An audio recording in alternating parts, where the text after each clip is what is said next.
اعوذ باللہ من الشیطان الرجیم بسم اللہ الرحمن الرحیم رب اشرح لی صدری ویسر لی امری واحلل عقدۃ من لسانی یفقہوا قولی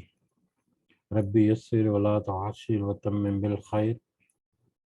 اللہم لا سہل الا ما جعلتہ سہلا وانت تجعل الحزن اذا شئت سہلا اللہم انفعنا بما علمتنا وعلمنا ما ينفعنا وزدنا علما آمین یا رب العالمین۔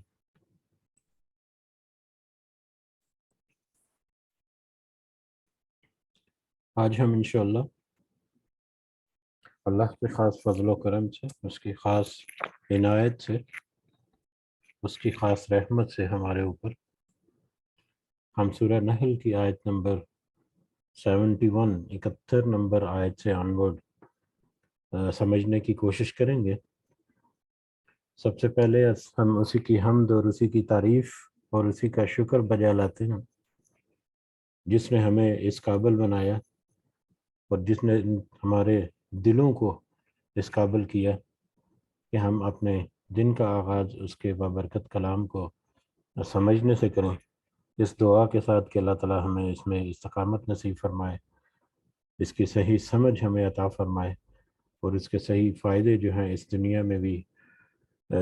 ہمیں عطا فرمائے اور ہمیں دنیا اور آخرت کے کامیاب لوگوں میں شمار فرمائے،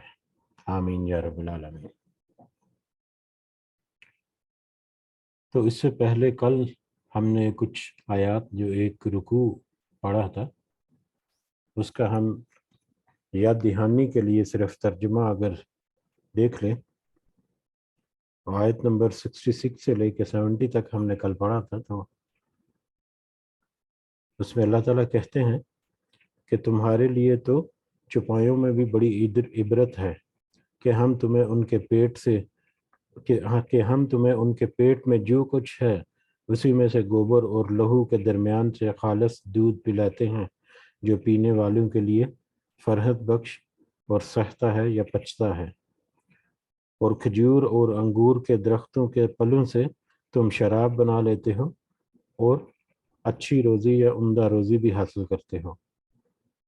جو لوگ عقل رکھتے ہیں ان کے لیے تو اس میں بھی بہت بڑی نشانی ہے۔ آپ کے رب نے شہد کی مکھی کے دل میں بات ڈالی کہ پہاڑوں میں، درختوں میں اور لوگوں کی بنائی ہوئی اونچی اونچی چھپڑوں میں اپنا گھر یا اپنا چھتا بنا اور ہر طرح کے پھل کھا اور اپنے رب کی آسان راہوں پر چلتی پھر۔ ان کے پیٹ سے رنگ برنگ کا مشروب یا شہد نکلتا ہے جس کے رنگ مختلف ہیں اور جس میں لوگوں کے لیے شفا ہے۔ غور و فکر کرنے والوں کے لیے اس میں بہت بڑی نشانی ہے۔ اللہ تعالیٰ نے ہی تم کو پیدا کیا ہے، وہی پھر تمہیں فوت کرے گا۔ تم میں ایسے بھی ہیں جو بدترین عمر یا ارذل العمر جو ہے اس تک لوٹائے جاتے ہیں کہ بہت کچھ جاننے بوجھنے کے بعد بھی کچھ نہ جانے۔ بے شک اللہ دانا اور توانا ہے، بے شک اللہ خوب علم رکھنے والا اور ہر چیز پر قدرت رکھنے والا ہے۔ تو پچھلی آیات تک ہم نے جو دیکھا اور آگے بھی جو آیات چل رہی ہیں اس میں ہم نے دیکھا کہ اللہ تعالیٰ اپنی معرفت ان لوگوں کے دلوں میں مختلف انداز سے ڈالنا چاہتے ہیں یا ڈال رہے ہیں، مختلف مثالیں یا مختلف طرح کی لاجکس ان کے سامنے ہمارے سامنے پیش کر کے اللہ تعالیٰ یہ آیات ہمیں بتا رہے ہیں کہ تھوڑا سا اس کے اوپر غور کرو، تھوڑا سا اگر اس کے اوپر تدبر کرو گے تو تمہیں اس کا نتیجہ جو ہے اللہ کی وحدانیت کی شکل میں مل جائے گا، اور تم یہ ماننے پر ضرور مجبور ہو جاؤ کہ اللہ کے علاوہ کوئی معبود نہیں، اللہ کے علاوہ کوئی دعاؤں کو یا پکار کو سننے والا نہیں۔ آگے بڑھتے ہیں اگلی آیات میں، آیت نمبر 71۔ اعوذ باللہ من الشیطان الرجیم۔ واللہ اور اللہ فضل بعضکم علی بعض اس نے فضیلت دی تمہارے بعض کو بعض پر، پھر رزق میں، اور اللہ نے تمہارے بعض کو بعض پر یعنی تمہیں ایک دوسرے پر برتری یا فضیلت دی رزق کے معاملے میں۔ فمن الذین فضلوا، تو وہ لوگ جن سب کو فضیلت دیے گئے یا جن سب کو فضیلت دی، براد رزقہم، ہرگز لوٹانے والے نہیں ہیں، ہرگز لوٹانے والے، فما تو نہیں ہے وہ لوگ جن کو فضیلت دی یا جن کو برتری دی ہم نے رزق کے میٹر میں، براد رزقہم، کہ ہرگز نہیں ہے وہ لوٹانے والے اپنے رزق کو، اپنا رزق، علی ما ملکت ایمانہم، ان پر جو مالک بنے ان کے دائیں ہاتھ، ان لوگوں پر جن کے دائیں ہاتھ کے وہ مالک بنے، یعنی ان کے غلام، ان کے غلاموں کے اوپر ان کو وہ ہرگز نہیں لٹانے والے اپنا رزق، فہم فیہ سواء، اس لیے کہ فہم پس وہ، یا اس لیے کہ فیہ سواء، وہ اس میں برابر ہو جائیں، اس رزق میں جو ان کے پاس ہے اس میں ان کے غلام بھی ان کے برابر ہو جائیں۔ آفا بنعمت اللہ، کیا پس اللہ کی نعمت کا یجحدون، تم وہ سب انکار کرتے ہیں، کیا سب اللہ کی نعمت کا وہ سب انکار کرتے ہیں۔ اور اللہ تعالیٰ نے تم میں سے بعض کو بعض پر رزق میں فضیلت دی۔ اللہ تعالیٰ نے اس دنیا میں جو بہت سارے انعامات ہمیں دیے ہیں، بہت ساری نعمتیں دی ہیں، ان گنت ہیں یقیناً، اس سے پہلے بھی بہت دفعہ تذکرہ ہو چکا کہ کوئی جاندار یا کوئی موجودات اس کائنات میں، کوئی چیز اس کائنات میں ایسی نہیں جس کے اوپر اللہ تعالیٰ نے بے شمار نعمتیں نہ برسائی ہوں۔ ان نعمتیں وہ یہاں پر ہے رزق، وہ نعمتیں کسی کو کچھ زیادہ ہے، کسی کو کچھ میٹرز میں کم ہے، تو یہاں پر ہے کہ ہم نے بعض کو بعض پر رزق میں فضیلت دی، کسی کو زیادہ رزق دیا، کسی کو کم رزق دیا، ایک دوسرے کے اوپر رزق میں فضیلت دی، ایک دوسرے کے اوپر مختلف طرح کا رزق، جیسے کسی کو کم کسی کو زیادہ۔ رزق کیا ہے، اس سے پہلے بھی 2-4 دفعہ بات ہو چکی ہے کہ عام طور پر رزق کا مطلب جو ہے وہ مال و دولت یا مطلب ظاہری حیثیت لی جاتی ہے مالی اعتبار سے، لیکن اس کے علاوہ رزق کا وسیع معنی اگر دیکھا جائے تو اللہ تعالیٰ کی طرف سے بہت سارے انعامات جو انسان کے اوپر ہیں وہ سارے رزق کی ہی مختلف شکلیں ہیں۔ اللہ تعالیٰ نے اگر کسی کو صحت دی ہے تو صحت اس کے لیے اللہ تعالیٰ کی طرف سے رزق ہے، اس کے پاس علم اور حکمت کی اللہ تعالیٰ نے سکل دی ہے تو وہ اس کے پاس ایک بہت بڑی نعمت ہے۔ اس کے علاوہ بے شمار اس کے پاس جو بھی ہے، اگر کسی کو وہ مدد کر سکتا ہے کسی طرح سے تو وہ بھی دراصل اللہ تعالیٰ کی طرف سے رزق ہے۔ تو رزق کی وسیع معنوں میں بہت ساری برانچیں یا بہت ساری شاخیں ہیں، اور تقریباً ہر نعمت جو اللہ تعالیٰ کی طرف سے انسان کو دی گئی ہے وہ رزق ہی ہے اس کے لیے۔ اور یہاں پر آیت کی مناسبت سے یا آیت کے ترجمے کی مناسبت سے اس کا جو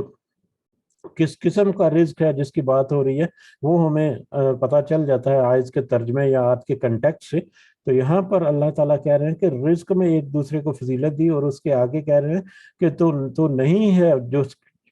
جس کو فضیلت دیے گئے وہ لوگ جن کو اللہ تعالیٰ نے زیادہ رزق دیا مال کی شکل میں، جن کو زیادہ رزق دیا کاروبار کی شکل میں، مال کی شکل میں، یا ان کی تجارت کی شکل میں، یا ان کے پاس جو جائیداد ہے یا جو بھی جس کے وہ مالک ہیں اس کی شکل میں جن کو زیادہ رزق کیا، کہ نہیں ہے وہ لوگ لوٹانے والے اس رزق میں سے ان پر، علی ما ملکت ایمانہم، ان پر جو ان کے غلام ہیں، ان پر جن کے جو مالک بن ان کے دائیں ہاتھ، یعنی جو ان کے غلام ہیں، جو ان کے ماتحت لوگ ہیں، ان کے اوپر وہ اتنا رزق یا اتنی دولت نہیں لٹانے والے، فہم فیہ سواء، کے پس وہ اس میں برابر ہو جائیں۔ یعنی کہ ایک غریب ملازم جو ہے، ایک فیکٹری اونر جس کو اللہ تعالیٰ نے بہت زیادہ مال و متاع دیا ہے، بہت سارا ایک دنیا کا سامان دیا ہے، اور اس کے پاس ایک ملازم ہے، ایک غلام ہے، تو یہ نہیں ہوتا یا یہ نہیں ہوا کبھی یا یہ نہیں ہوتا کہ وہ مالک جو ہے وہ اپنی جائیداد میں سے آدھا، اپنے مال میں سے آدھا، اپنے کاروبار یا تجارت میں سے آدھا حصہ جو ہے وہ اپنے کسی غلام کو دے کر اس کو اپنے برابر کر لے، اس کو اپنے برابر بٹھا لے۔ مطلب آج تک میں نے جب یہ رات کو آیت پڑھی تو مجھے بھی لگا کہ آج تک کبھی کوئی ایسی مثال نہیں ملی۔ بے شک ایک غلام کو یا ملازم کو جتنی زیادہ اہمیت اور فضیلت دے دے، جتنی زیادہ عزت و تکریم اس کا مالک جو ہے وہ دے دے، لیکن اتنا کبھی نہیں دیکھا کہ اس نے اتنا اس کے اوپر خرچ کیا کہ اس کو اپنے مال اور رتبے کے اعتبار سے، اپنے اس کی جو مالی طاقت ہے اس کے اعتبار سے وہ اپنے برابر اس کو لا کر کھڑا کرے۔ اور اگر وہ کھڑے کرے گا بھی تو کتنے کو کرے گا؟ ایک آدھ کو کر لے گا وہ بھی، اور ایسا کبھی ہوا بھی نہیں، کبھی مطلب کوئی مثال جو ہے ایسی ملتی بھی نہیں۔ ٹھیک ہے، تو یہاں پر یہ اللہ تعالیٰ ذکر کر رہے ہیں کہ یہ کبھی نہیں ہوتا، یا یہ ایسا نہیں ہوتا یا ایسا نہیں کرتا وہ شخص، وہ لوگ جن کو اللہ تعالیٰ نے رزق زیادہ عطا کیا یا مال و دولت زیادہ عطا کیا، کہ وہ اپنے غلام کو بھی اپنی جائیداد میں سے، اپنے مال و دولت میں سے اتنا حصہ یا برابر کا حصہ دے دیں کہ وہ اس کے برابر کھڑے ہو جائیں رتبے کے اعتبار سے یا مال و دولت کے اعتبار سے، یا کاروبار کے اعتبار سے، یا مطلب جو حیثیت ہے معاشرے میں اس کے اعتبار سے۔ ایسا کبھی نہیں ہوتا۔ تو بِنِعْمَتِ اللَّهِ يَجْحَدُونَ، تو کیا پس اللہ کی نعمت کا انکار کرتے ہیں؟ اب یہ جو یہاں پر ایک فیہ سواؤن اس کے برابر کر دیں، تو اس کے برابر اس کے بعد ایک وقفہ ہے جس وقفے میں اس سوال کا جواب جو ہے وہ مانگا گیا ہے، اور اس کا جواب جو ہے وہ نہ آنے کی شکل میں مطلب جواب جو ہے پیش بھی ہوتا ہے۔ یہ ایکسپلینیشن جب بھی ایک قرآن کا ایک بہت ہی خوبصورت اسلوب ہے، اور اس میں بہت ساری انڈرسٹوڈ چیزیں ہوتی ہیں جو آیت کے کنٹیکسٹ کے اعتبار سے ہوتی ہیں، جن کو پھر علماء جو ہے وہ اپنی تفاسیر میں ذکر کرتے ہیں کہ یہاں پر اللہ تعالیٰ نے ایک انسان سے سوال کیا، یا وہ مشرک لوگ جو ہیں ان سے سوال کیا کہ کیا وہ شخص جس کو اللہ تعالیٰ نے مال و دولت زیادہ دی، کیا وہ اپنے غلام کو اپنی مال و دولت کا آدھا حصہ دے کر اپنے برابر کھڑا کر سکتا ہے؟ ایسا وہ نہیں کرے گا۔ تو ایسا نہیں کرے گا، اگر وہ ایسا نہیں کرے گا تو پھر کیا وہ غلام اور مالک جن کے درمیان رتبے کے اعتبار سے، جن کے درمیان مال و دولت کے اعتبار سے، جن کے درمیان طاقت کے اعتبار سے اتنا زیادہ فرق ہے، کیا وہ ایک دوسرے کے برابر ہو سکتے ہیں؟ کیا وہ مالک اور غلام، کیا وہ ایک دوسرے کے برابر ہو سکتے ہیں؟ تو اس کا جواب جو ہے کبھی بھی ہاں کی شکل میں نہیں مل سکتا۔ کوئی بھی سوچنے سمجھنے والا یہ کبھی نہیں کہے گا کہ ہاں وہ برابر ہو سکتے ہیں، ہو ہی نہیں سکتا۔ مالک کا اپنا ایک مقام اور مرتبہ ہے، اور جو غلام ہے اس کا جو اس مالک کے اوپر ڈیپینڈ کرتا ہے، وہ اس کی ساری احکامات کو ماننے والا ہے، اس کے ماتحت ہے، وہ اس کا ایک نیچے کا طبقہ ہے یا کم درجہ ہے۔ تو دونوں برابر ہو ہی نہیں سکتے، اور اگر دونوں برابر نہیں ہو سکتے تو یہ کیسے ممکن ہے کہ اللہ جو سب سے اعلیٰ و عرفہ ہے، جو سب سے بلند مقام والا ہے، جو سب سے زیادہ بڑائی اور بزرگی والا ہے، وہ اپنی کسی بھی مخلوق، چاہے وہ جتنا بھی امیر ترین ہو، چاہے وہ جتنا بھی اس کے مقرب ہو، چاہے وہ جتنا بھی عبادت گزار ہو، چاہے وہ جتنا ہی زیادہ پرہیزگار ہو، تو یہ کیسے ممکن ہے کہ وہ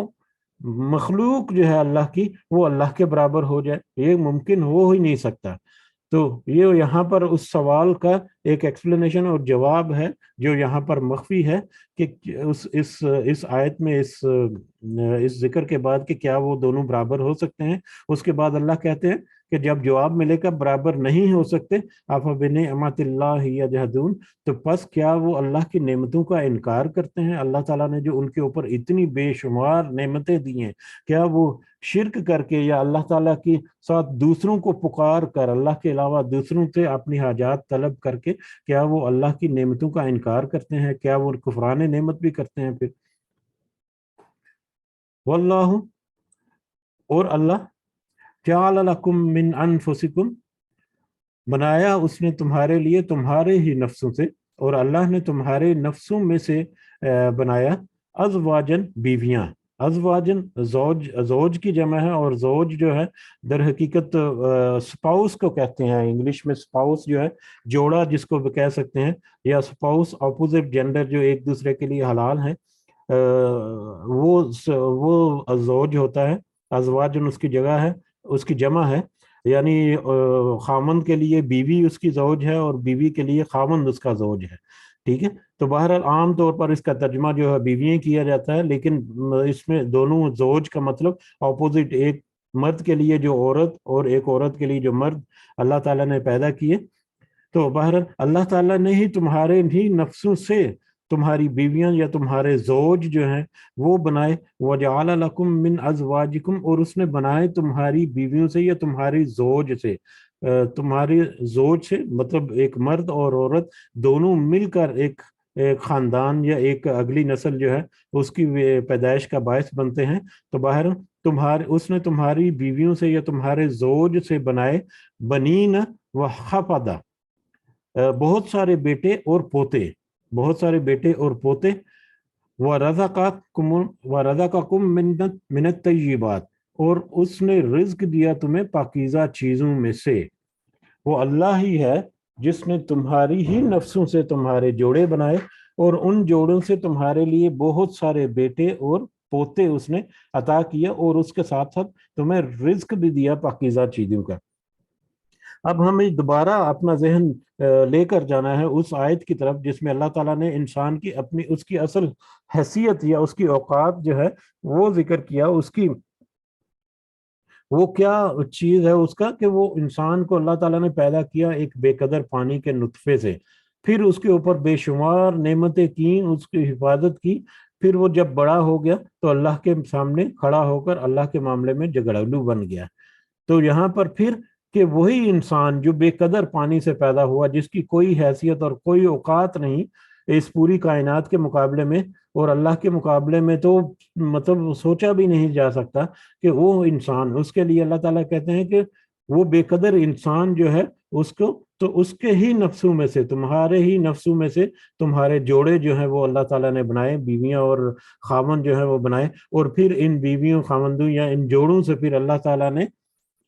بہت سارے بیٹے اور پوتے، یعنی ان کی اگلی نسل بھی اس سے چلا دی۔ اس سے پہلے ان کا کوئی نام و نشان نہیں تھا، ان کے باپ دادا جو تھے وہ بھی اپنی نسل کو اسی طرح سے آگے بڑھاتے رہے، اور یہ جو ناچیز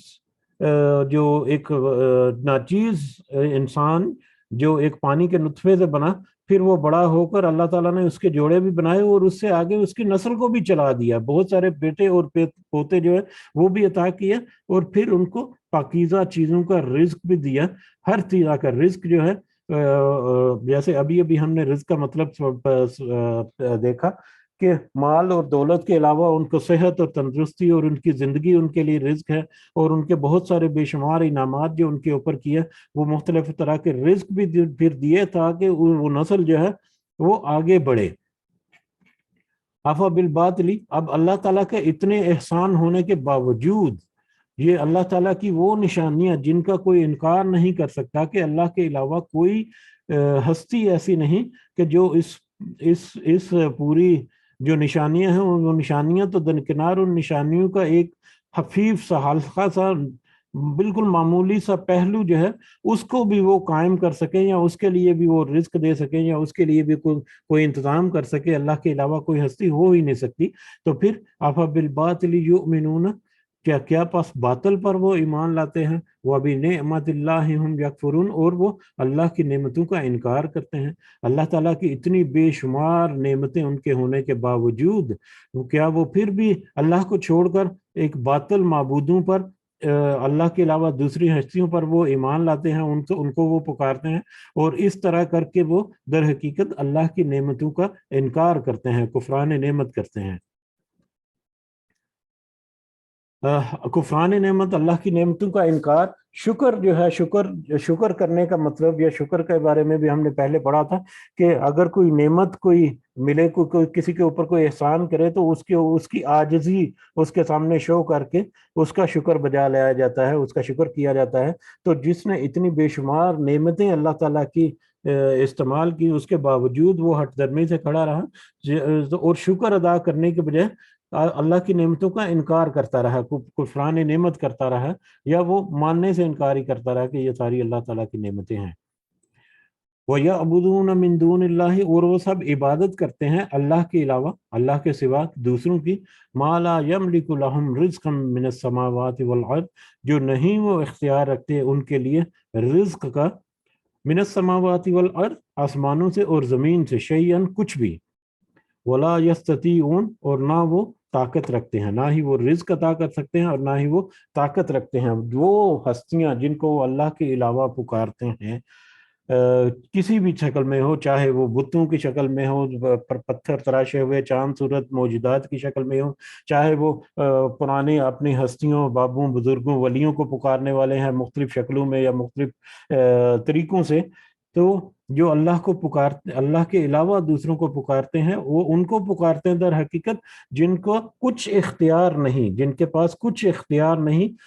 اس پوری آسمانوں اور زمین میں کہ وہ ان کو رزق بھی عطا کر سکیں یا رزق کے علاوہ کچھ بھی چیز عطا کر سکیں، وہ کسی چیز کی طاقت نہیں رکھتے۔ اور رزق ابھی ہم نے اس کی ڈیفینیشن کی کہ نہ ہی وہ ان کو مال و دولت دے سکتے ہیں، نہ ہی ان کو دعاؤں کو سن کر ان کو صحت اور تندرستی دے سکتے ہیں، نہ ہی ان کے پریشانیوں کو دور کر سکتے ہیں، نہ ہی ان کے لیے کوئی آسانی پیدا کر سکتے ہیں،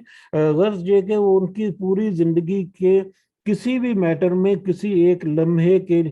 لمحے کے کچھ حصے کے برابر بھی وہ ان کے لیے کچھ نہیں کر سکتے۔ تو ایسے لوگ جو ہیں یا ایسی ہستیاں جو ہیں ان کی وہ عبادت کرتے ہیں، کتنی یہ افسوس کی بات ہے اور کتنی یہ بڑی گمراہی کی بات ہے۔ فلا تضربوا، نہ تم سب بیان کرو، للہ الامثال، اللہ کے لیے مثالیں۔ یہ بہت اہم آیت ہے، ہم کوشش کریں گے کہ اس کو سمجھ سکیں۔ یہ ایک حساس اور سینسٹیو موضوع بھی ہے۔ بہرحال پس تم مت بیان کرو، للہ الامثال، اللہ کے لیے مثالیں، ان اللہ یعلم وانتم لا تعلمون، کہ بے شک اللہ وہ جانتا ہے اور تم نہیں جانتے، تم سب نہیں جانتے۔ اللہ تعالیٰ کے لیے مثالیں مت بیان کرو۔ اللہ کے لیے مثالیں بیان کرنا، اس کا کیا مطلب ہے؟ وہ لوگ جو شرک کرتے ہیں، وہ لوگ جو اللہ کے ساتھ دوسروں کو معبود ٹھہراتے ہیں، دوسری چیزوں کو اللہ کے علاوہ، اللہ کو چھوڑ کر یا اللہ کے ساتھ برابر شریک کرتے ہیں دوسری مخلوق کو یا دوسری چیزوں کو، ان کا کہنا یہ ہے یا ان کا عقیدہ یہ ہے، ان کا ماننا یہ ہے کہ جس طرح اگر کوئی بادشاہ ہے، کسی ملک کا حکمران ہے یا بادشاہ ہے، ایک عام پبلک یا عام انسان جو ہے اس کی اس بادشاہ تک براہ راست ڈائریکٹ رسائی جو ہے وہ ممکن نہیں۔ وہ براہ راست اس بادشاہ کے ساتھ جا کر ملاقات نہیں کر سکتا، اس کے ساتھ جا کر بات چیت نہیں کر سکتا، اس کے ساتھ جا کر براہ راست اپنی درخواست یا اپنے جو مجبوریاں ہیں یا اپنے جو مسائل ہیں ان کو پیش نہیں کر سکتا۔ بادشاہ تک پہنچنے کے لیے یا بادشاہ تک اپنی بات پہنچانے کے لیے اس کو اس کے کسی سٹاف سے یا اس کے کسی امیر اور وزیر سے، کسی مشیر سے بات کرنی پڑے گی، وہاں تک پہنچنا پڑے گا، اور وہ اس کا وزیر اور مشیر یا جو بھی اس کے ماتحت ہے اس بادشاہ کا، وہ پھر اس عام شخص کی یا عام انسان کی جو عرض ہے، اس کی جو درخواست ہے یا اس کے مسائل ہیں، وہ اس بادشاہ تک پہنچائے گا۔ پھر وہ بادشاہ جو ہے اس کی وہ اپلیکیشن جو اس نے وصول کی ہے اس کو ریویو کر کے پھر وہ اس کے مطابق اس کو فیسیلیٹیٹ کرے گا یا اس کے مطابق اس کو وہ جو بھی اس کے معاملہ ہے اس کو وہ جواب دے گا۔ تو جس طرح سے ایک بادشاہ تک رسائی ایک انسان کی ممکن نہیں، اسی طرح سے ایک انسان کی اللہ تک رسائی براہ راست ممکن نہیں۔ اور یہ جو دیوی دیوتائیں یا یہ جو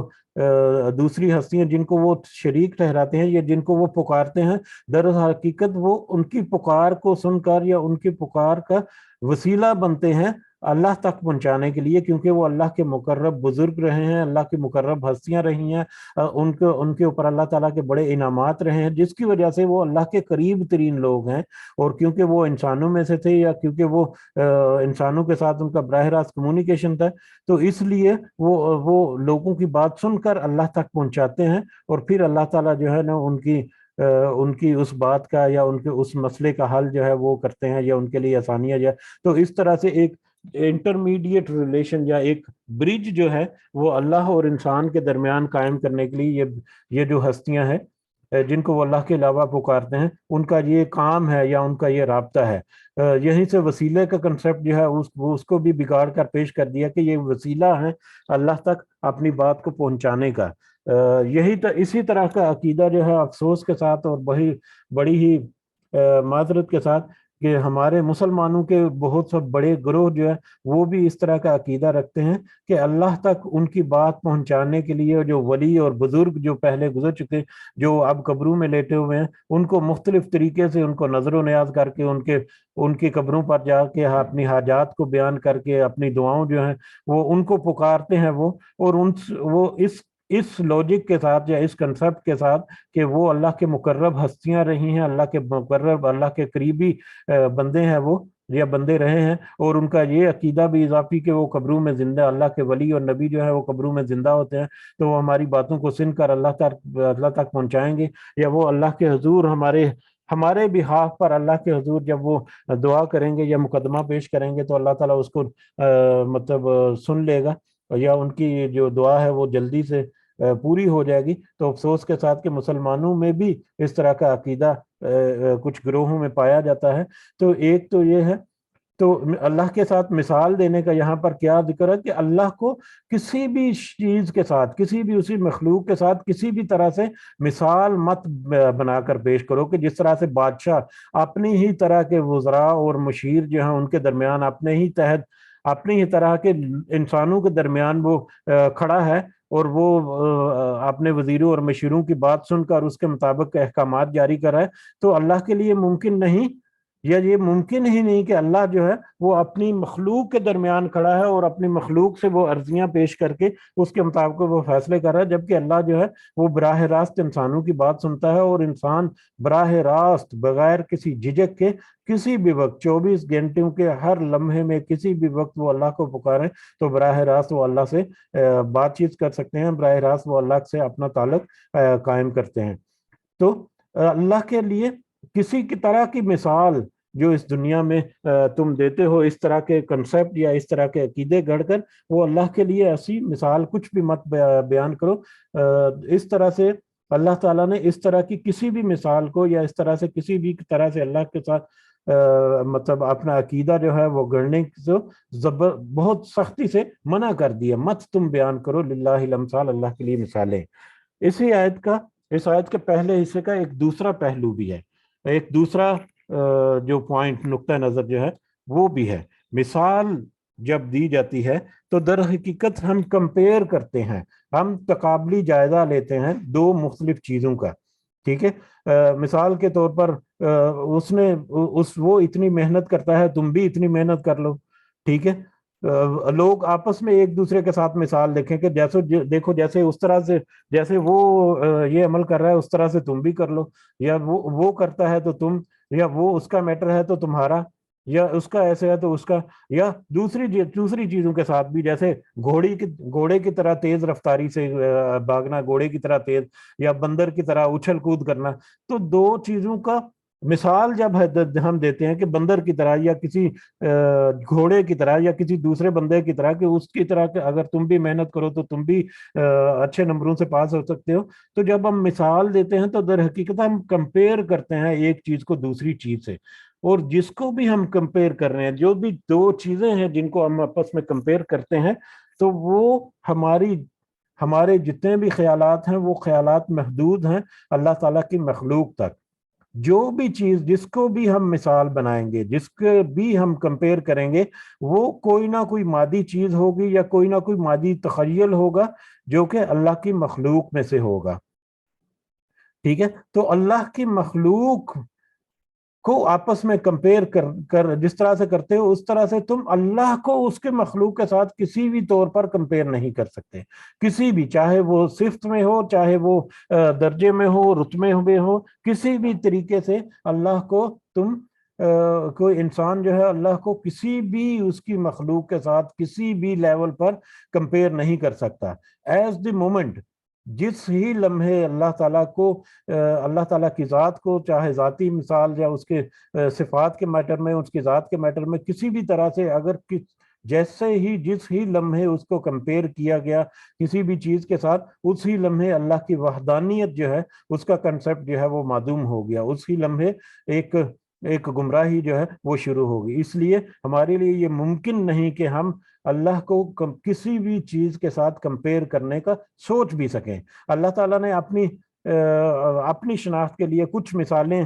بیان کی ہیں قرآن مجید میں بھی، جیسے اللہ کا عرش جو ہے اس کا ذکر آیا، اللہ کا ہاتھ جو ہے اس کا ذکر آیا، اللہ کے چہرے کا ذکر آیا۔ تو ایسی جتنی بھی آیات اس قرآن مجید میں ہمیں ملتی ہیں وہ ساری آیات متشابہات ہیں، اور آیات متشابہات کا مطلب کہ اس کا اصل مفہوم، اس کا اصل حقیقت،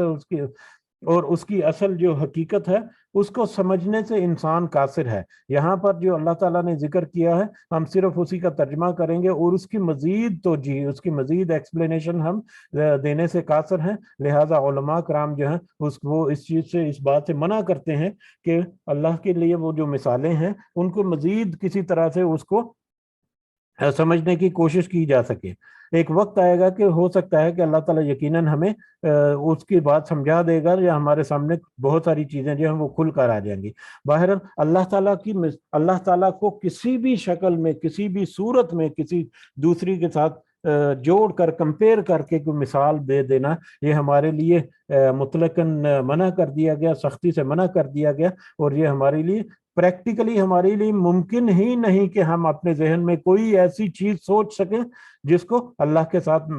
تقابلہ کیا جا سکے، جس کو اللہ کے ساتھ کمپیئر کیا جا سکے۔ تو اس طرح سے اللہ کے لیے مثالیں بنانا مختلف طرح سے، جیسے کہ یہ پہلے ہم نے ذکر کیا کہ ہندوؤں کی یا بدھ پرستوں کی یا ایون کے قبر پرست جو ہیں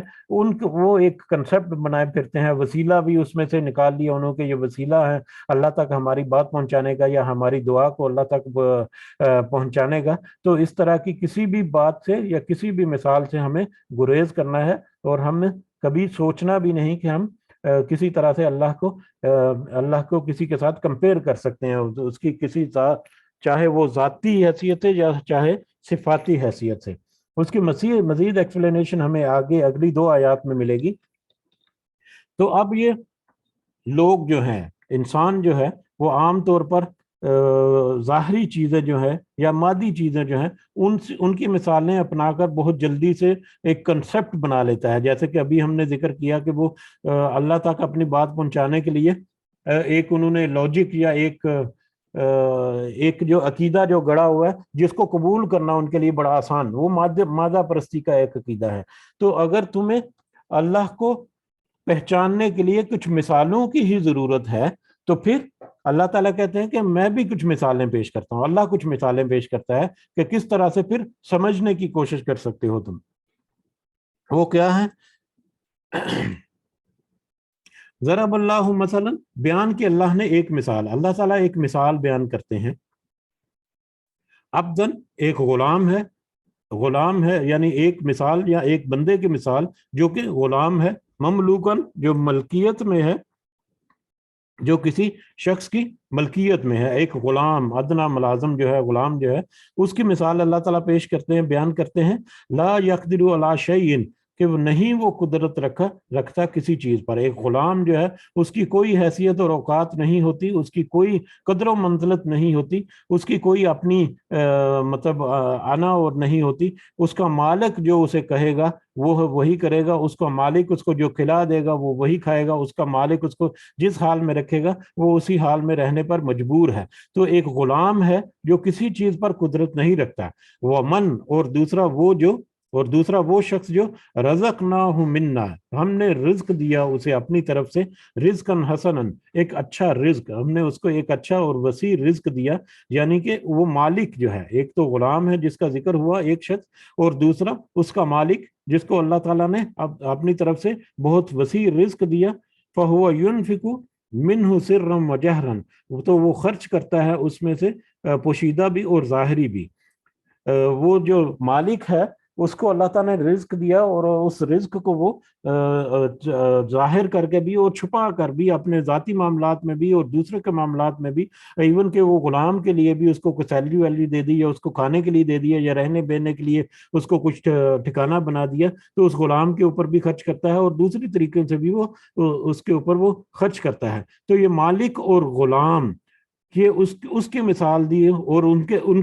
ان کا جو رتبہ یا ان کا جو سٹیٹس ہے اس کو بھی یہاں پر واضح کر دیا اس مثال میں، کہ ایک غلام جس کی کوئی حیثیت نہیں، کوئی قدر و منزلت نہیں، اور اس کا مالک جو ہے وہ جس کو اللہ نے وسیع رزق دیا اور اس میں سے وہ خرچ کرتا ہے، حل یستوون، کیا وہ ایک دوسرے کے برابر ہو سکتے ہیں؟ کیا وہ ایک دوسرے کے برابر ہیں؟ کیا وہ سب برابر ہیں؟ مالک اور غلام کیا وہ برابر ہیں؟ یہ ایک سوال کیا اللہ تعالیٰ نے ایسے لوگوں کو جو اس طرح سے کنسیپٹ بنائے پھرتے ہیں، جس کا پچھلی آیت کی مناسبت سے ہم نے ذکر کیا کہ کیا وہ سب برابر ہو سکتے ہیں؟ الحمدللہ، اللہ کی سب تعریف اللہ ہی کے لیے۔ اب یہ سوال جو ہے حل یستوون، اس کے درمیان اور الحمدللہ سے پہلے بھی ایک گیپ ہے،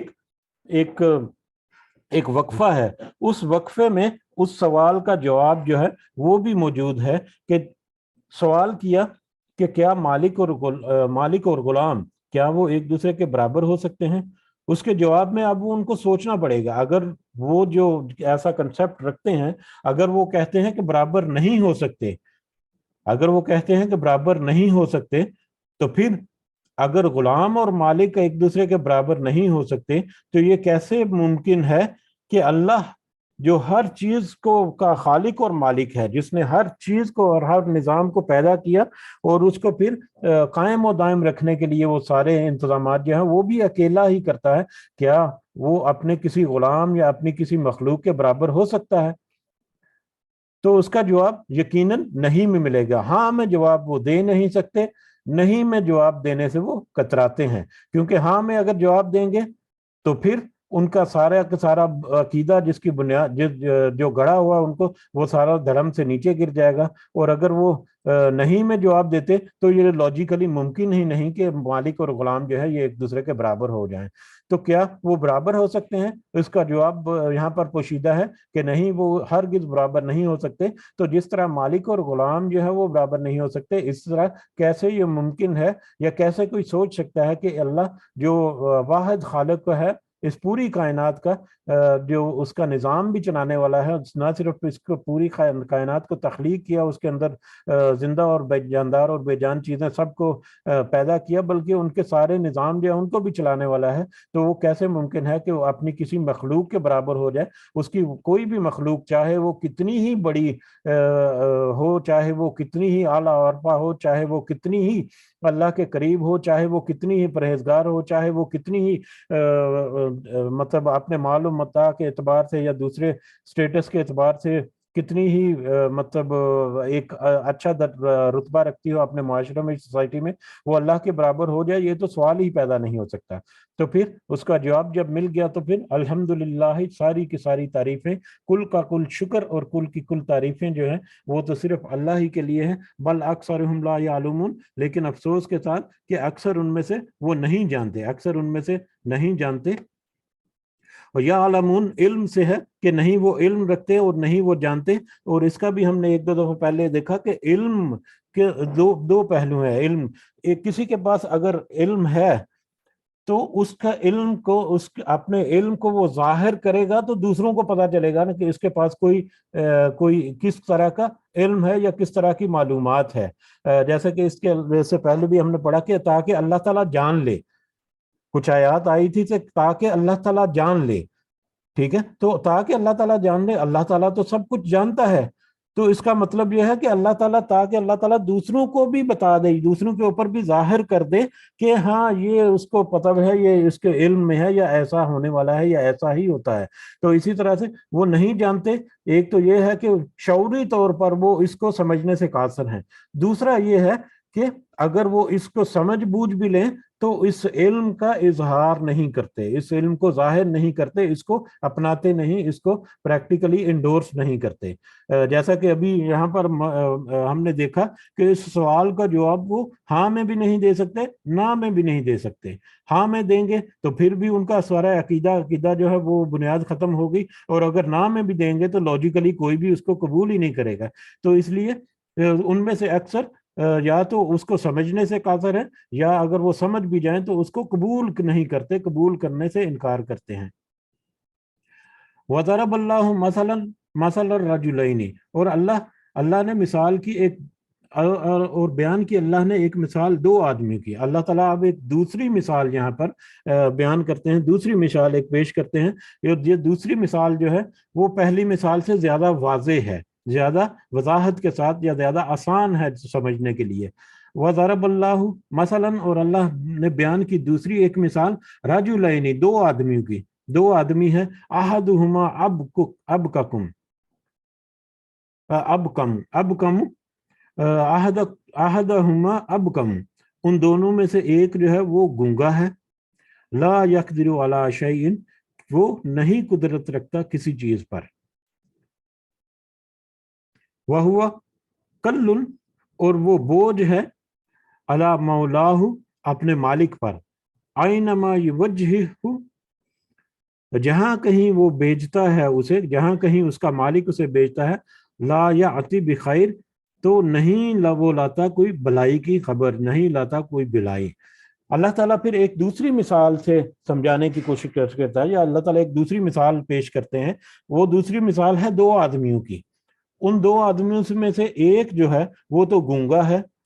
وہ گونگا ہے، اور اپنے گونگے ہونے کی وجہ سے بہت ساری سکلز جو ہیں اس میں وہ ریٹارڈڈ ہے، زیادہ ایکٹیو نہیں ہے، اور وہ بوجھ ہے اپنے مالک پر، یعنی کہ اس کا جو مالک ہے اس کے لیے وہ بس پریشانی کا ہی باعث ہے، اس کے اوپر بوجھ ہی ہے، بس اس کو کھانا پلانا کھلاتا ہے۔ لیکن جس طرح سے ایک ملازم یا ایک غلام جو ہے جس طرح سے وہ فائدہ مند ہوتا ہے مالک کے لیے، اس طرح سے وہ فائدہ مند نہیں ہے۔ اور جہاں کہیں وہ بیچا اسے نہیں لاتا کوئی بلائی، کہ اگر وہ مالک اس کو کسی کام کے لیے بیچ بھی دے تو وہاں سے وہ کام نپٹا کر لانے کی بجائے الٹا وہ کام کو خراب کر دیتا ہے، کوئی بھلائی نہیں لاتا، الٹا وہ پریشانی ہی واپس لے کر لوٹتا ہے۔ تو ایک گونگا شخص ہے، اس کی مثال دو آدمی میں سے ایک شخص جو کہ گونگا ہے، جو کچھ خاص سکلز نہیں رکھتا، کچھ اللہ اس اپنا جو مالک ہے اس کے اوپر وہ مختلف طریقے سے بوجھ ہی ہے، کوئی کسی طرح سے کارآمد نہیں ہے، اگر وہ کام کرے تو الٹا وہ اس میں نقصان ہی کرتا ہے۔ تو ایک تو وہ شخص ہے، کیا وہ شخص، وہ جو گونگا شخص ہے، حل یستوی، کیا وہ برابر ہیں، کیا وہ برابر ہیں؟ اب دوسرا شخص بیچ میں آ رہا ہے، ہوا، وہ کس کے برابر ہیں؟ اس شخص کے، وَمَنْ يَأْمُرُ بِالْعَدْلِ، وہ دوسرا شخص جو ہے وہ حکم دیتا ہے عدل کے ساتھ، وہ حکم دیتا ہے عدل کے ساتھ، یعنی کہ عدل کے ساتھ، بڑی ہی حکمت اور تدبیر کے ساتھ، بڑے ہی طریقے کے ساتھ، سوچ بچار کے ساتھ وہ اپنے کاموں کو انجام دیتا ہے۔ یَأْمُرُ بِالْعَدْلِ، بڑی حکمت کے ساتھ اور تدبیر کے ساتھ، بڑی سوچ سمجھ کے ساتھ وہ اپنے کاموں کو انجام دیتا ہے، انصاف کے ساتھ اپنے معاملات جو ہے وہ نپٹاتا ہے۔ وَهُوَ عَلَىٰ صِرَاطٍ مُسْتَقِيمٍ، اور وہ سیدھے رستے پر بھی ہے، اور اس کا راستہ جو ہے وہ بھی سیدھا ہے۔ جی آپ کچھ کہنا چاہ رہی ہیں؟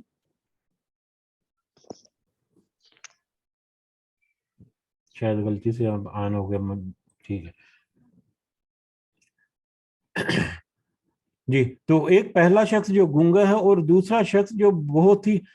مطلب انصاف کے ساتھ اپنے معاملات کو نپٹاتا ہے، اور وہ راستہ بھی سیدھے راستے پر ہے، یعنی ایک سیدھے راستے پر اپنی جو منزل ہے جس کی طرف وہ جا رہا ہے اس منزل کی طرف رواں دواں ہے، اور بڑی کامیابی سے وہ سارا سفر جو ہے وہ طے کر رہا ہے۔ تو یہ دوسری مثال میں بھی اللہ تعالیٰ نے دو شخصوں کی بیان دی کہ کیا وہ دونوں برابر ہو سکتے ہیں، کیا یہ ایک گونگا اور ایک بہت ہی عدل اور انصاف کے ساتھ کام لینے والا، کیا دونوں برابر ہو سکتے ہیں؟ ٹھیک ہے، تو اس آیت کے بعد بھی ایک وقفہ ہے کہ اس سوال کا جواب کہ کیا وہ دونوں برابر ہو سکتے ہیں، جواب ملے گا یقیناً نہیں۔ اگر وہ دونوں برابر نہیں ہو سکتے تو پھر یہ کیسے ممکن ہے کہ اللہ اپنی کسی مخلوق کے برابر ہو جائے، جبکہ اللہ جو ہے وہ ہر چیز میں عدل کرتا ہے، سب سے زیادہ عدل اور انصاف کرنے والا، سب سے زیادہ نہیں، وہی رزق دیتا ہے، وہی عدل و انصاف کرنے والا ہے، وہی ہے جو رزق دینے والا ہے، وہی ہے جو دوسری نعمتیں بے شمار جو ہیں ان کو دینے والا ہے۔ تو یہ کیسے ممکن ہے کہ وہ اپنی کسی مخلوق کے برابر ہو جائے، چاہے وہ کتنا بھی زیادہ سکلفل ہو، وہ اللہ کی کسی بھی سکل کے مقابلے میں آ ہی نہیں سکتا، اس کا سوچا بھی نہیں جا سکتا۔ تو یہ ایک دوسری مثال اللہ تعالیٰ نے یہاں پر بیان کی کہ اگر اللہ تعالیٰ کو کسی مثالوں سے سمجھنا ہے تو آپس میں ایک دوسرے کی جو مثالیں ہیں جن کی صحیح کمپیریزن بھی بنتا ہے، یعنی ہم جو کاروبار وغیرہ کرتے ہیں، جو ایک ہم کہتے ہیں ایپل ٹو ایپل کمپیریزن، ہمارا پروکیورمنٹ ڈپارٹمنٹ جو ہے وہ کوٹیشن جو ہے وہ کلیکٹ کرتا ہے مختلف ایک آئٹم کی مختلف جگہوں سے، تو وہ کوٹیشن 2 3 4 5 سپلائر سے جب وہ کلیکٹ کرتے ہیں تو اس کی اسپیسیفیکیشنز اور ان کی کوانٹٹی اور ان کی جو بھی دوسری خصوصیات ہیں وہ برابر ہوتی ہیں، ایپل ٹو ایپل کمپیریزن ہوتا ہے۔ تو اس طرح سے جب تم کمپیئر کرو تو ایپل ٹو ایپل کمپیئر کرو، اور اس میں سے جو نتیجہ اخذ کرو اس نتیجے کے مقابلے میں تم سوچو کہ اگر اس ایپل ٹو ایپل کمپیریزن میں یہ ہمارا نتیجہ ہے تو یہ کیسے، تو اللہ کے ساتھ کیسے ممکن ہے کہ وہ ایسا معاملہ جو ہے وہ ہو جائے۔ تو یہ دو مثالیں جو ہیں، اس کے علاوہ ان دو مثالوں میں ہم نے یہ بھی دیکھا کہ پہلی مثال جو ہے جو مالک اور غلام تھی وہ درجات کے اعتبار تھی، کہ ایک اعلیٰ درجے کا انسان جو اعلیٰ سوسائٹی میں ایک اعلیٰ مقام رکھتا ہے، اور ایک کم تر درجے کا انسان، کیا وہ دونوں برابر ہو سکتے ہیں؟ تو اس کا جواب نہیں تھا۔ تو اسی طرح سے درجات کے اعتبار سے اللہ تعالیٰ تو سب سے بلند، اللہ تعالیٰ تو بلند ترین درجے پر ہے، وہ اعلیٰ اور عرفہ ہے، وہ مطلب سب سے بڑا ہے، اس کے برابر یا اس کے برابری تک کوئی سوچ بھی نہیں سکتا کہ پہنچ سکے درجے کے اعتبار سے۔ اور دوسری مثال میں ہم نے دیکھا کہ صفات کے اعتبار سے، سکلز کے اعتبار سے کمپیریزن کیا گیا کہ ایک جو گونگا ہے اور دوسرا جو بہت ہی عدل و انصاف سے اپنے کام کو نپٹانے والا ہے، تو کیا وہ دونوں برابر ہو سکتے ہیں؟ ان کی جو سکلز ہیں یا ان کی صفات کے بارے میں، تو صفات کے اعتبار سے بھی یہ ممکن ہی نہیں کہ کوئی صفت کے اعتبار سے بھی اللہ تعالیٰ کے کسی بھی پہلو میں اللہ کے ساتھ اس کا کوئی مقابلہ کیا جائے، یا اللہ کے ساتھ اس کو جوڑا جائے، یا اللہ کے علاوہ اس کو کسی چیز میں قادر سمجھا جائے، یا اس کو کسی چیز میں مددگار سمجھا جائے۔ تو اس طرح سے ایک تو مثالیں دینا اللہ تعالیٰ کے لیے وہ بالکل سختی سے منع کر دیا گیا، اور اللہ تعالیٰ نے خود مثالیں بیان کر دی، اور ان مثالوں کے نتیجے کے طور پر جو انسان سمجھتا ہے وہ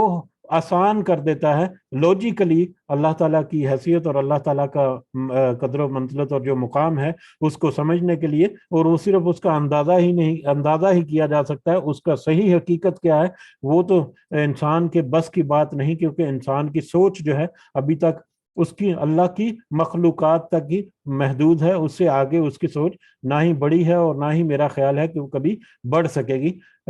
ہاں، جب وقت آئے گا، جب اللہ تعالیٰ بہت ساری چیزیں واضح کر دے گا، تو اس وقت سچویشن جو ہے وہ کچھ اور ہو سکتی ہے۔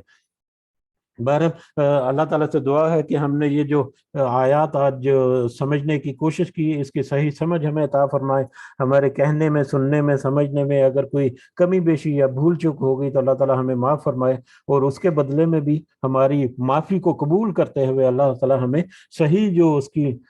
مفہوم ہے اور معنی ہے وہ اللہ تعالیٰ ہمارے دلوں میں ڈالے، اور ہمیں نہ صرف ان معنی کو سمجھنے کی بھی اللہ تعالیٰ ہمت و توفیق دے، بلکہ اس کے اوپر ہمیں عمل کرنے کی بھی اللہ تعالیٰ ہمیں توفیق اور ہمت عطا فرمائے۔ آمین یا رب العالمین، وما علینا الا البلاغ المبین۔ یہ بہت ساری چیزیں، بہت سارے پوائنٹ، بہت ساری باتیں ایسی ہیں جو مس ہوتی ہیں، جو رہ جاتی ہیں، اور یقیناً یہ محدود وقت میں یہ ممکن نہیں ہوتا کہ ہر پہلو کے اوپر بڑی تفصیل سے بات کیا جائے۔ بہرحال ہم کوشش کرتے ہیں کہ سمجھنے کی، اللہ تعالیٰ ہمیں اس میں استقامت اور کامیابی نصیب فرمائے۔ اگر کسی کو کچھ پوائنٹ ایڈ کرنا ہے تو آپ کر سکتے ہیں۔ جزاکم اللہ خیرا کثیرا۔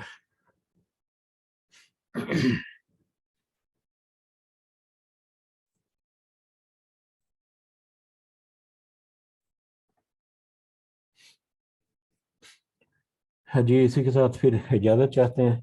اللہ تعالیٰ ہم سب کے لیے آسانیاں کرے، اللہ تعالیٰ ہمارا حامی و ناصر ہو۔ جتنے ہمارے مسائل ہیں، ظاہری ہیں، باطنی ہیں، اولاد کے معاملات ہیں، کاروبار اور جابز وغیرہ کے معاملات ہیں، معاشی اور معاشرتی مسائل ہیں ہمارے، اللہ تعالیٰ سب میں ہمیں آسانیاں اور رہنمائی عطا فرمائے، سب میں ہمیں اللہ تعالیٰ اپنی خاص مدد جو ہے وہ ہمارے شامل حال کرے۔ سیلاب سے متاثرین جو ہیں ان کے لیے اللہ خاص دعا ہے کہ اللہ تعالیٰ ان کو آسانی کرے، ان کے اوپر جو آزمائش ہے اس میں اللہ تعالیٰ کمی کرے، اور ان کے لیے اللہ تعالیٰ وسائل اور اسباب پیدا کر دے۔ اور یقیناً آپ لوگ جو ہیں وہ بھی کسی نہ کسی طرح سے ان کی مدد کر رہے ہیں، ان کے لیے مدد کرنے والے، ان کے لیے کوشش کرنے والے چاہے کسی بھی طرح سے ہو۔ جیسا کہ ذکر ہوا تھا کہ اگر کوئی مطلب دوسروں کو ترغیب دیں، الحمدللہ ہم یہاں پر جو بیٹھے ہیں وہ کسی نہ کسی اعتبار سے یقیناً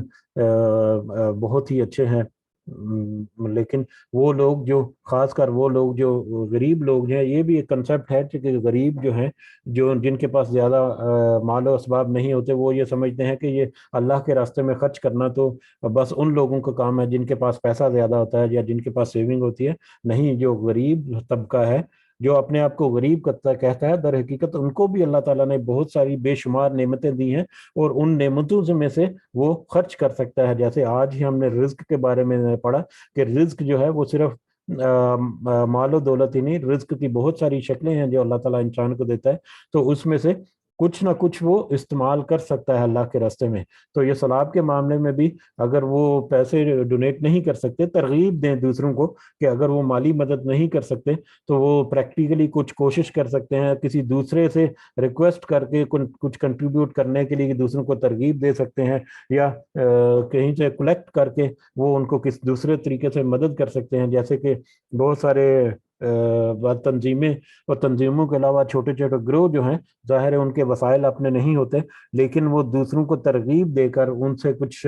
اماؤنٹس وغیرہ کلیکٹ کر کے یا مختلف عطیات کلیکٹ کر کے وہ لوگوں تک پہنچاتے ہیں، تو ان کی محنت جو ہے وہ اس سے کسی بھی صورت کم نہیں ہو سکتی اس شخص سے جس نے وہ کوئی پیسے ڈونیٹ کیے یا کوئی دوسری چیزیں جس نے کوئی ڈونیٹ کی ہیں، تو یقیناً وہ محنت کرنے والے جو ہیں وہ بھی اجر میں برابر کے شریک ہوتے ہیں۔ تو اس لیے میں کہتا ہوں کہ ترغیب ضرور دیں کہ جس بھی طرح سے کوئی مدد کر سکتے ہیں ان سیلاب والوں کی یا دوسرے لوگوں کی جہاں پر بھی ممکن ہے تو وہ ضرور کریں۔ اللہ تعالیٰ ہم سب کے لیے آسانیاں کرے، اور اس سیلاب سے جتنے بھی لوگ متاثر ہیں ان سب کے لیے اللہ تعالیٰ ان کی آزمائش میں ان کے لیے آسانیاں کرے، اور ان کے اسباب جو ہے اللہ تعالیٰ ان کے لیے پیدا فرمائے۔ ربنا تقبل منا انك انت السميع العليم وتب علينا انك انت التواب الرحيم سبحان ربك رب العزة عما يصفون وسلام على المرسلين والحمد لله رب العالمين سبحانك اللهم وبحمدك اشهد ان لا اله الا انت استغفرك واتوب اليك جزاكم الله خيرا كثيرا۔ السلام علیکم ورحمۃ اللہ وبرکاتہ۔